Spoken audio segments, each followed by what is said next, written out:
Okay, class, let's settle down, okay? Let's begin with the lesson, please. Even though I might be proud of the following story, I do not advise any of you using illegal ways to earn money, okay? So, what do you get if you mix boredom with brokedom? Yes, bad haircut in the front row? A crack whore. Yeah, I guess preschoolers are too young to know this, but what I meant was a scheme. A conveniently, previously, thoroughly, entirely, deeply planned scam. If it's not meticulously, utterly, and most importantly, carefully thought out, you will get caught and sacrifice some time of your life, subjected to imprisonment. There I was, haunted by sad boredom and brokedom, sitting in the mysterious hellscape to some known as public underground transport. As usual, listening to soft moaning on the speaker of my phone, avoiding eye contact with any female creature trapped in this wagon with me. Suddenly I heard a manly voice say that he needs to see those tickets, baby. Said words may have been different from my memory, but the point is that I was shitting my pants because I had no damn ticket. So my theoretical, academical analysis of this severe problem analyzed that the time it would take this weird and horny ticket control man to get to me and find out that I need to give the state some money as a punishment for my heinous crime of not having a ticket, and came to the conclusion that I could just walk out of the doors that just had opened. So I waited for the next train and avoided my fine. In the rain, the mind comes up with the best ideas, but sadly it was not raining. So my mind wandered and I thought how unfair it is for all those guys to get controlled before me while they couldn't escape out of the driving train. And why do so many people ride without the ticket? It has to be because of the odds of someone actually controlling the tickets. My whole life I have been checked once, and that time I even had a ticket. Ticket. God knows why. Chat Freaky T said the chances of getting checked is like 1 in 100, but there's no way that is true. Following my own statistic, I have been checked 1 in about 800 times since I've used the metro system almost daily for the past 4 years. Considering I saw a ticket guy on my last ride, I would think it's fair to change the odds to a good 1 in 500. Anyways, you probably already figured where my genius mind went in that moment. What if I just start checking if people have tickets and then taking that money for my own? I mean, is this even morally wrong? Disclaimer from my attorney, yes, because I am stealing from the public transport company. But since when is stealing from huge companies and the state considered morally wrong, am I right? So I went straight to business! Everything had to look legit. No, shut up, I'm trying to tell the story!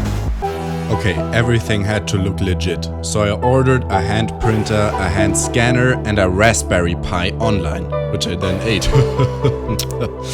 I'm kidding, y'all, that's for coding instructions for the printer and the scanner. In the end, I just ran it over my phone, but whatever, the effort counts. The process would be like this. I scan the ticket with the scanner, see a whole lot of nothingness on my phone, and act like it went through. I also thought it would make it seem more realistic if I called a random name, and when they say, "No, my name is Plink Plonk," and then I could say, "Aha, I'm just testing if it's like the right name on the ticket." Yeah, so my first workday began. I went down in a random train and started asking for tickets. I checked 2 people and I could already detect all of the social failures that were hella scary. I knew what they were because they were like me. They were like me! I encountered the first dude. "Where the ticket at, loser?" was the exact thing I probably said. But that dude would be acting like his dumbass was sleeping.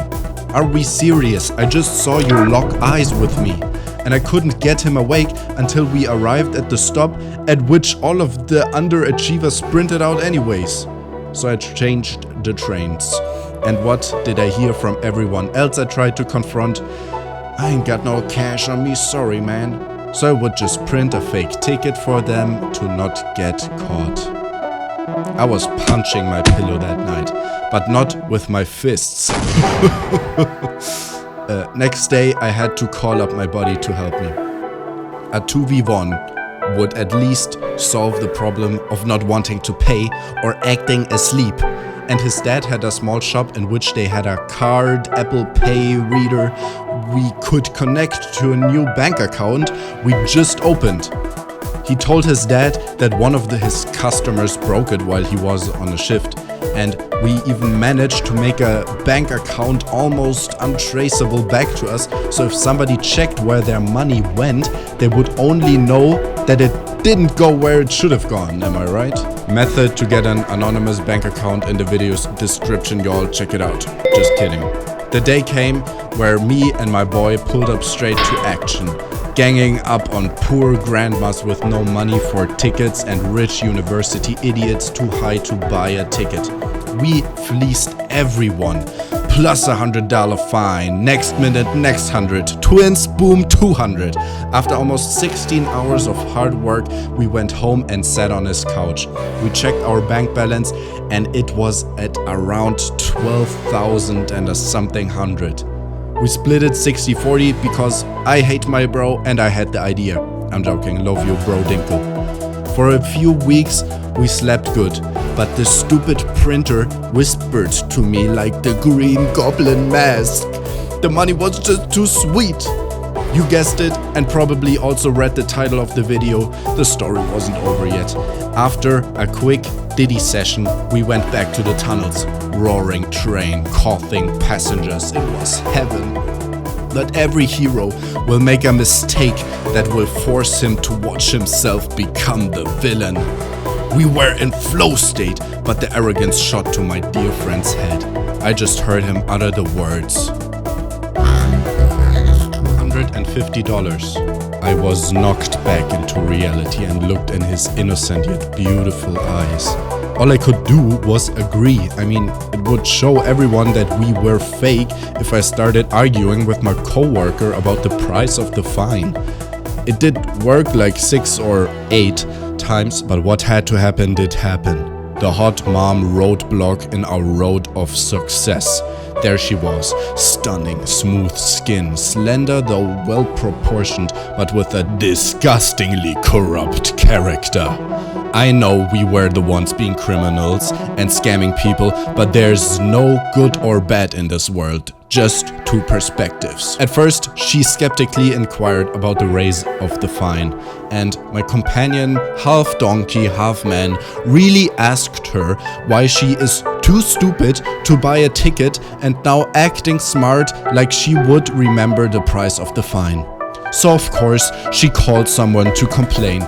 And yes, she was right about the price. And yes, the real Metro employees entered the train at the next stop.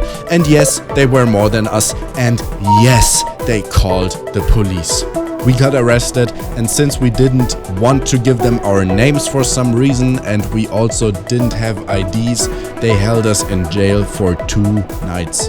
On our court day, we got away with a $5,000 fine and some community service, since we were minors and didn't get caught for anything illegal before. The last thing I want to say is that you should never do this, because even if it was scary to go to court and jail, it was so worth it. They didn't find our card reader because I hid it in the train and apparently nobody found it, so we ended up with 58,450 buckaroonies. Well, minus 5,000.